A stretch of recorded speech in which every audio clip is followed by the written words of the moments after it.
అందరికీ నమస్కారం అండి. మనకి 2025 సంవత్సరంలో అక్టోబర్ 20వ తేదీ సోమవారం రోజున సాయంత్రం నుంచి అమావాస్య ఘడియలైతే ఉన్నాయండి. ఈ రోజు మనకి దీపావళి పండుగ అనేది రావడం జరిగింది. దీపావళి రోజున ప్రత్యేకంగా మనము ఆ ధనలక్ష్మీ దేవిని కనుక మనం ఆరాధిస్తే మన ఇంట్లో సకల సంపదలు అష్ట ఐశ్వర్యాలకు ఎటువంటి లోటు ఉండదు అని ఒక నమ్మకం అండి. ఈ రోజున ప్రతి ఒక్కరూ కూడా ఆ లక్ష్మీదేవికి అయితే తప్పకుండా పూజ అనేది చేసుకుంటూ ఉంటారు. అలానే దీపావళి రోజున ప్రత్యేకంగా కేదార వ్రత నోములని అలానే దీపదానాలు అనేటివి ఇలాంటివన్నీ కూడా చేసుకుంటూ ఉంటారండి. ఈ వీడియోలో వచ్చేసి దీపావళి రోజున మనం ప్రత్యేకంగా అర్ధరాత్రి సమయంలో లక్ష్మీదేవికి పూజ ఎలా చేయాలి. ఈ పూజ కేవలం అర్ధరాత్రే కాదండి, మనం దీపావళి రోజున సాయంత్రం సంధ్యా సమయంలో కూడా మనము ఈ విధమైన పూజా విధానాన్ని అయితే చేసుకోవచ్చండి. చాలా సింపుల్గా నేను పూజ గురించి అయితే తెలియజేస్తున్నానండి. ఆల్మోస్ట్ మన ఛానల్ని ఫాలో అయ్యే వాళ్ళందరికీ కూడా తెలుసండి. నేనైతే మన ఛానల్లో ఎప్పుడూ కూడా పూజా విధానం వీడియోస్ అంతా కూడా మన దగ్గర ఉండేటువంటి పూజా వస్తువులతో మాత్రమే ఏ విధంగా చేయాలో క్లియర్గా నేను తెలియజేస్తుంటానండి. ఆ విధంగానే నేను ఇప్పుడు కూడా ఎక్కువ ఐటమ్స్ ఏవి పెట్టకుండా మన దగ్గర ఏ వస్తువులు అయితే ఉంటాయో వాటితో ప్రతి ఒక్కరూ ఈ పూజను చేసుకోగలిగేలాగా ఈ పూజా విధానాన్ని అయితే నేను తెలియజేస్తున్నానండి. ముఖ్యంగా అయితే ఈ దీపావళి అర్ధరాత్రి రోజున ధనలక్ష్మీదేవికి నిశిత సమయం అంటే అర్ధరాత్రి 12 గంటల సమయంలో పూజ అనేది చేస్తారండి. నేను చెప్పాను కదండి, ఇది ఒకటి గుర్తుపెట్టుకోండి. ఈ పూజను అర్ధరాత్రే కాదండి, సాయంత్రం సంధ్యా సమయంలో కూడా మీరు ఈ పూజను అనేది ఎప్పుడైనా సరే చేసుకోవచ్చండి. అయితే ఎక్కువగా మార్వాడీస్ ఉంటారు కదండి, అంటే సేట్లు అంటారు కదా హిందీ వాళ్ళు. ఈ మార్వాడీస్ వీళ్ళు ఏం చేస్తారంటే అర్ధరాత్రి సమయంలో ఎక్కువగా లక్ష్మీదేవికి అయితే ఆరాధిస్తూ ఉంటారండి.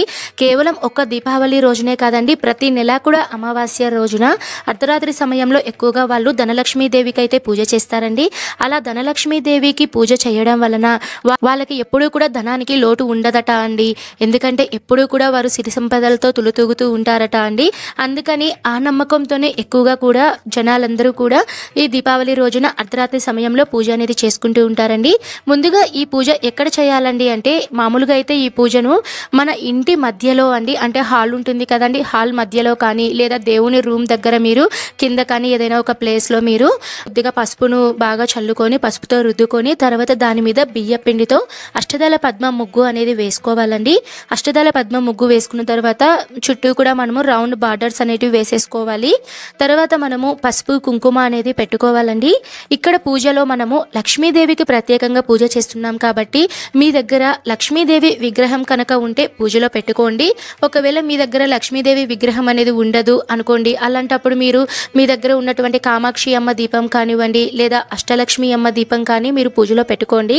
నేనైతే ఇక్కడ ప్రత్యేకంగా నేను అష్టలక్ష్మి దీపం అనేది పెట్టుకుంటున్నానండి. లక్ష్మీదేవి స్వరూపాలే కదండి, అష్టలక్ష్ముల స్వరూపాలైనటువంటి ఈ అష్టలక్ష్మి దీపాన్ని నేనైతే ఇక్కడ పెట్టుకొని పూజ అనేది చేస్తున్నానండి. మీ దగ్గర ఉంటే పెట్టుకోండి, లేదు అంటే పర్లేదండి. కామాక్షి దీపం ఉంటే కామాక్షి దీపం పెట్టుకోవచ్చు, లేదు అంటే మీరు ఏ విగ్రహాలు లేవండి మా దగ్గర అనుకున్నప్పుడు పసుపుతో చిన్న ముద్దను చేసుకొని మీరు ఆ పసుపు ముద్దనే మీరు సాక్షాత్తు లక్ష్మీదేవిగా భావించి మీరు పూజ అనేది చేసుకోవచ్చండి. మనము దీపావళి రోజున చేస్తున్నాం కాబట్టి ప్రత్యేకంగా దీపకాంతులలో అమ్మవారికి మనం పూజ చేస్తే చాలా మంచిదండి. అందుకని ఇక్కడ ప్రత్యేకంగా నేను 7 ప్రమిదలు అయితే నేను కొత్తవి తెచ్చుకున్నానండి. ఒకవేళ పాతవైతే మనం ఇక్కడ వాడకూడదండి, కొత్త ప్రమిదలే మనము, నాకు తెలిసి 10 రూపీస్కి అయితే ఒక 2 ప్రమిదలు అయితే వచ్చేస్తాయండి. మనం ఎక్కువ కూడా ఖర్చు పెట్టాల్సిన అవసరం అయితే లేదు. నేనైతే ఇక్కడ సింపుల్గా ఒక 7 ప్రమిదలు తెచ్చుకొని ముందు రోజు నైట్ తెచ్చేసుకొని నీళ్ళల్లో నానబెట్టుకున్నానండి. ఎందుకంటే మనము అలానే నూనె పోసేస్తే ఆ ప్రమిదలు అనేటివి విచ్చుకుంటాయండి, పగిలిపోతాయి. అందుకని ఒక రోజంతా కూడా మనం నైట్ అంతా నీళ్ళలో నానబెట్టేసి తర్వాత మనం దీపారాధన చేసుకుంటే ఆ ప్రమిదలు అనేటివి మనకి పగలకుండా ఎక్కువ టైం అనేది దీపం కూడా వెలుగుతూ ఉంటుందండి. ప్రమిదలను సిద్ధం చేసుకున్న తర్వాత ప్రమిదలకి నేను పసుపు కుంకుమలు అనేటివి పెట్టుకొని అందులో నేను నువ్వుల నూనె అయితే వేసుకున్నానండి. తర్వాత అందులో నేను ఒత్తులను ఏర్పాటు చేసుకొని అష్టలక్ష్మి దీపంకి అలానే నేను పెట్టుకున్నటువంటి ఈ మట్టి ప్రమిదలకి నేను ఏకహారతితో దీపారాధన అనేది చేసుకున్నానండి. ఇక్కడ ప్రత్యేకమైనటువంటి పూజలు కాబట్టి ఏకహారతితో మాత్రమే మనము దీపారాధన చేయాలండి. డైరెక్ట్గా మనం అగ్గిపెట్టితో దీపారాధన అనేది చేయకూడదు. ఇలా దీపాలను అన్నిటినీ సిద్ధం చేసుకున్న తర్వాత పుష్పాలతో అలంకరణ చేసుకోవాలండి. చెప్పాను కదండి, ఎన్ని దీపాలైనా సరే మనం పెట్టుకోవచ్చండి. ఇన్ని దీపాలు అన్ని దీపాలు పెట్టాలి అన్న నియమం అయితే ఎక్కడా లేదండి. కాబట్టి మీరు ఎన్నైనా సరే పెట్టుకోవచ్చండి. ఈరోజు పూజలో మీరు నైవేద్యం ఏం పెట్టాలండి అంటే మీ శక్తి కొలదండి మీరు ఏవైనా సరే నైవేద్యం అనేది పెట్టుకోవచ్చు. పాలు కానీ లేదా పాలు అటుకులు కానివ్వండి, లేదా బెల్లం కానివ్వండి, పాయసం, పులిహోర, దద్దోజనం, పొంగలి ఏవైనా సరే మీ శక్తి మేరకు మీరు చెయ్యగలను. మీ దగ్గర ఉన్న వాటితోనే మీరు అమ్మకి నైవేద్యం అనేది పెట్టుకోవచ్చండి. మీరు ఏ పూజ చేసినా సరే ఆ ఐటమ్స్ లేవు ఈ ఐటమ్స్ లేవు అని ఎటువంటి టెన్షన్ పడకుండా నిండు భక్తితో మీ దగ్గర ఉన్నటువంటి వస్తువులతోనే కేవలం ఒక్క దీపం పెట్టి ఆ అమ్మవారికి ఓం లక్ష్మీదేవి అయి నమః అని ఒక్క మంత్రం చెప్పుకొని కూడా మీరు పూజ అనేది చేసుకోవచ్చండి. అయితే నేను ఇక్కడ ఈ విధంగా దీపాలన్నిటినీ ఏర్పాటు చేసుకున్న తర్వాత పుష్పాలతో అలంకరణ అంతా చేసుకున్న తర్వాత ముందుగా మనము గణపతికి అయితే నమస్కారం చేసుకోవాలండి. మనం చేసేటువంటి పూజలో కొన్నిసార్లు తెలియక కొన్ని పొరపాట్లు అనేటివి చేస్తూ ఉంటామండి. ఈ పొరపాట్లన్నిటినీ మన్నించి మన పూజకు మంచి ఫలితం ఇచ్చేది ఆ విఘ్న నివారకుడు అండి. కాబట్టి ఆదిదేవుడు గణపతిని అయితే మనం పూజించాలి. కుదిరితే పసుపుతో చిన్న గణపతిని కానివ్వండి, లేదా మీ దగ్గర గణపతి ఫోటో కానీ విగ్రహం కానీ ఉంటే నేను ఇక్కడ చెప్పాను కదండి, అష్టలక్ష్మి దీపం పెట్టుకున్నాను కదా, అక్కడ పక్కన మీరు పెట్టుకోవచ్చండి. ఒకవేళ మీరు కామాక్షి దీపం పెట్టుకుంటే కామాక్షి దీపం పక్కన కానివ్వండి, లక్ష్మీదేవి పక్కన కానివ్వండి, గణపతిని పెట్టుకొని గణపతికి మీరు పుష్పాలు అక్షింతలు వేసుకొని నమస్కారం చేసుకొని మీకు ఒకవేళ షోడశోపచార మంత్రాలు కనుక తెలిస్తే మీరు పూజ అనేది చేసుకోవచ్చండి.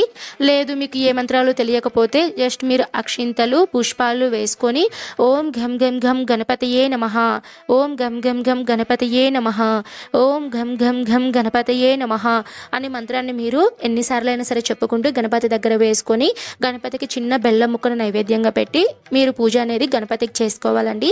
తర్వాత ఆ లక్ష్మీదేవికి అయితే మీరు ప్రత్యేకంగా పూజ అనేది చేసుకోవాలండి.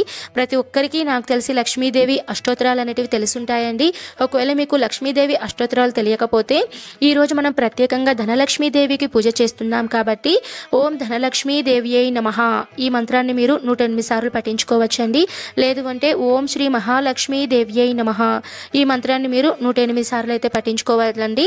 ఇక్కడ మనం అష్టోత్తర శతనామావళి పూజ చేస్తాం కదండి, మరి వేటిలతో చేయాలి అంటే అమ్మవారికి ఇష్టమైనటువంటి మంగళకరమైన వస్తువులు వేటిలతోనైనా సరే మీరు పూజ అనేది చేసుకోవచ్చండి. అంటే ఎగ్జాంపుల్ వచ్చేసి మనం చిట్టి గాజులు, గోమతి చక్రాలు, లక్ష్మీ గవ్వలు, అలానే తామర గింజలు, గురువింద గింజలు వీటన్నిటితో కూడా మనము అమ్మవారికి అష్టోత్తర శతనామావళి చేసుకోవచ్చండి. ఇవేవీ లేవు అనుకున్న వాళ్ళు జస్ట్ కుంకుమతోనే మీరు ఒక ప్లేట్ కానీ లేదా ఒక తమలపాకు పెట్టుకొని ఆ తమలపాకు మీద మీరు కుంకుమతో ఓం లక్ష్మీదేవి అయి నమః అని అష్టోత్తర శతనామావళి మంత్రాలు అయితే మీరు పఠిస్తూ పూజ చేసుకోవాలండి. నైవేద్యం అయితే మీ ఇష్టం అండి. చెప్పాను కదండి, ఏవైనా సరే మీ శక్తి కొలది మీరు నైవేద్యం అనేది చేసుకోవాలి. నేనైతే ఇక్కడ అమ్మవారికి డ్రై ఫ్రూట్స్ అంటే జీడిపప్పు, నేను ద్రాక్ష అయితే అమ్మవారికి పెట్టుకున్నానండి. మీ పూజ అంతా అయిన తర్వాత అమ్మవారికి మీరు ధూపం అనేది ఇవ్వాలండి. ధూపం అనేది ఇచ్చేసిన తర్వాత అమ్మవారికి మీరు మంగళహారతి అనేది ఇవ్వాలండి. మంగళహారతి అంతా ఇచ్చిన తర్వాత చేతిలో ఒక పుష్పం పట్టుకొని అమ్మవారికి మంత్రపుష్పం అనేది చెప్పుకోవాలండి. మీ యొక్క కష్టాలను ఆ లక్ష్మీదేవికి చెప్పుకుంటూ ఆ తల్లికి ప్రతిదీ కూడా మీ యొక్క కష్టాన్ని చెప్పుకొని అమ్మవారికి నమస్కారం అనేది చేసుకోవాలండి. చివరిగా మీ శక్తి కొలది మీరు తాంబూలం అనేది అమ్మవారికి సమర్పించండి. కొంతమంది జాకెట్టు, అలానే అరటిపళ్ళు, తమలపాకులు, వక్కలు ఇవి పెట్టి ఇస్తూ ఉంటారండి.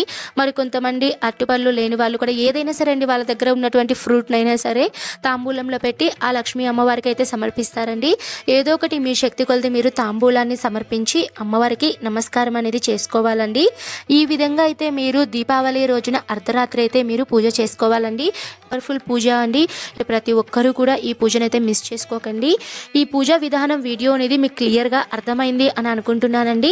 మీకు ఇంకా ఎవరికైనా డౌట్స్ ఉంటే మీరు కామెంట్ చేయండి, ప్రతి ఒక్కరికి రిప్లై అనేది ఇస్తాను. నేను మరో మంచి వీడియోతో మీ ముందైతే ఉంటానండి. సర్వే జన సుఖినో భవంతు. స్వస్తి.